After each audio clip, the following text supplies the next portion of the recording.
It's myself, Dr. Sachin Goswami. Welcome you on my YouTube channel, Dr. Sachin Goswami's English classes.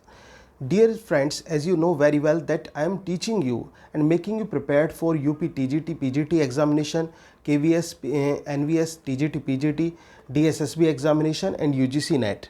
So in this series today we will discuss about William Shakespeare. तो आज मैं जो कुछ points discuss करने वाला हूँ आपके साथ वो विलियम शेक्सपियर के नाटकों से और उनके वर्क से जुड़े हुए पॉइंट्स हैं और ये वो पॉइंट्स हैं जो आपके लिए बहुत इंपॉर्टेंट हैं. और सबसे बड़ी बात, ये जो नोट्स हैं ये मैंने आपके जो प्रीवियस पेपर्स होते हैं उनके आधार पर, इसके साथ साथ जो अलग से जो इम्पोर्टेंट फैक्ट्स हैं राइटर की लाइफ पर, उसके आधार पर ये नोट्स तैयार किए हुए हैं. और जल्द ही आपको मेरे इन नोट्स की जो मार्केट में बुक भी अवेलेबल होने वाली है. तो लॉकडाउन के बाद में आई होप कि वो जल्दी ही छप जाएगी बुक. तो जैसे ही बुक पब्लिश होती है तो मैं आपको उससे इन्फॉर्म कर दूंगा. इसके साथ साथ मैं आपको बताना चाहूँगा, अभी इससे पहले मैं जो है BA MA इंग्लिश क्लासेस जो होती हैं BA MA की, उनके लिए काफ़ी बुक्स मैं ऑलरेडी निकाल चुका हूँ. मेरे नोट्स हैं, टेक्स्ट बुक हैं, तो जो कि BA MA और अलग अलग यूनिवर्सिटीज़ में चल रही हैं. तो अब ये मैंने UP TGT PGT की जो तैयारी कर रहे एस्पिरेंट्स हैं उनके लिए मैंने ये बुक तैयार की है और ये उम्मीद है कि आपको अच्छी लगेगी. तो ये जो पॉइंट्स हैं ये उस बुक में भी आपको ये पॉइंट्स मिलेंगे. तो there are 2068 lines in the play the Tempest. Tempest में कितनी लाइन है? टेम्पेस्ट में लाइन है 2068 लाइन्स. ये आपको ध्यान रखना है, मोस्ट इंपॉर्टेंट क्वेश्चन है. इसके अलावा the Tempest is the swan song of Shakespeare. Swan song of Shakespeare किसको कहा जाता है, किस प्ले को कहा जाता है? तो आपका आंसर होगा the Tempest. Donald stuffer has classified Shakespeare's career into the following parts. Donald Stauffer ने जो शेक्सपियर का करियर है वो इन भागों में बांटा है. कौन कौन से पार्ट्स हैं वो आपको समझना ज़रूरी है.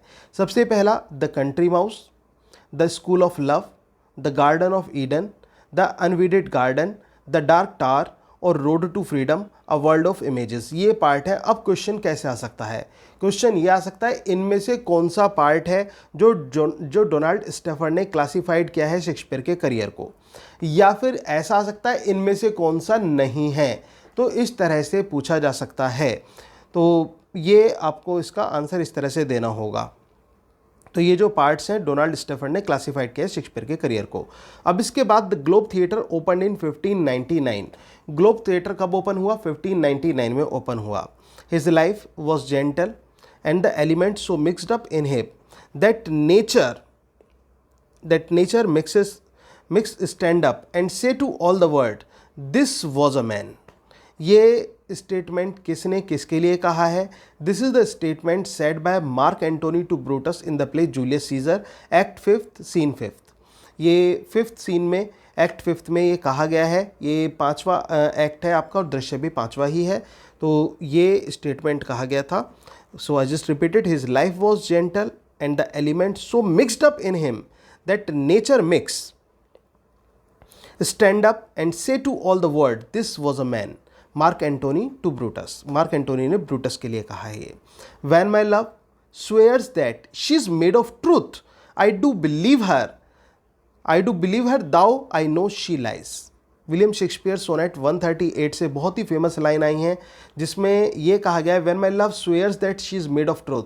जब जो मेरे प्रेमिका है वो ये कसम खाती है कि वो सच बोल रही है, वो सच की बनी हुई है, तो आई डू बिलीव हर, तो मैं उसकी बातों को मान लेता हूँ. दाउ आई नो शी लाइज, और जबकि मुझे पता है कि वो झूठ बोल रही है.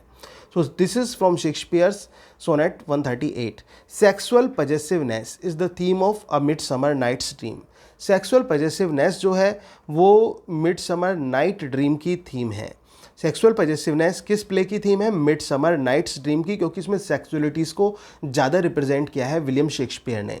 Sexual jealousy is the theme of the play. इन दोनों में आपको ध्यान रखना है, एक तरफ पजेसिवनेस है, एक तरफ जेलेसी है. पजेसिवनेस की बात आ जाती है तो मिडसमर नाइट है, जेलेसी की बात आ जाती है तो यहाँ पर ओथेलो है, प्ले ओथेलो.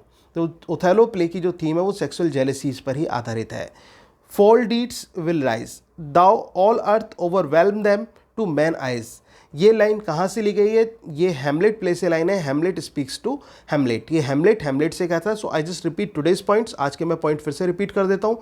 दोस्तों मैं आज आपको ज़्यादा पॉइंट्स नहीं करा रहा हूँ, लेकिन जो पॉइंट्स मैंने कम कराए हैं लेकिन सॉलिड कराए हैं, आपके लिए बहुत इंपॉर्टेंट पॉइंट हैं, आपके यूपी टीजीटी पीजीटी के लिए, आपके केवीएस एनवीएस के लिए और इसके साथ साथ यूजीसी नेट के लिए। तो 2668 लाइन है टेम्पेस्ट में। टेम्पेस्ट स्वान सॉन्ग है। और इसके अलावा डोनाल्ड स्टेफर्ड ने शेक्सपियर के करियर को जो क्लासिफाइड किया है इन पार्ट्स में क्या है? The country mouse, the school of love, the garden of Eden, the unweeded garden, the dark tower, road to freedom, a world of images. The Globe theatre open in 1599। His life was gentle and element so mixed up in him. उसकी life जो थी वो gentle थी और उसमें elements इस तरह से मिले हुए थे that nature might stand up, की जो नेचर है वो खुद उसके लिए स्टैंड अप करे and say to all the world, और पूरे संसार को बताए दिस वॉज अ मैन, की ये वास्तव में एक व्यक्ति था। तो ये मार्क एंटोनी ने ब्रूटस के बारे में कहा है जूलियस सीजर नाटक में एक्ट 5 सीन 5 में। When my love swears that she is made of truth, जब मेरी जो प्रेमिका है वो ये कसम खाती है कि वो सच बोल रही है तो मुझे पता है कि वो झूठ बोल रही होती है। तो ये विलियम शेक्सपियर की सोनेट 138 से है। सेक्सुअल पजेसिवनेस जो है वो मिड समर नाइट्स ड्रीम की थीम है और ये क्वेश्चन अक्सर आता है और इसमें कन्फ्यूजन होता है सेक्सुअल जेलेसी, सेक्सुअल पजेसिवनेस। ध्यान रखना आपको, सेक्सुअल जेलेसी जो है वो ओथेलो प्ले की थीम है।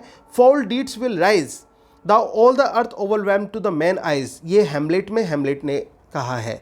सो ये इंपॉर्टेंट पॉइंट्स थे आज के लिए।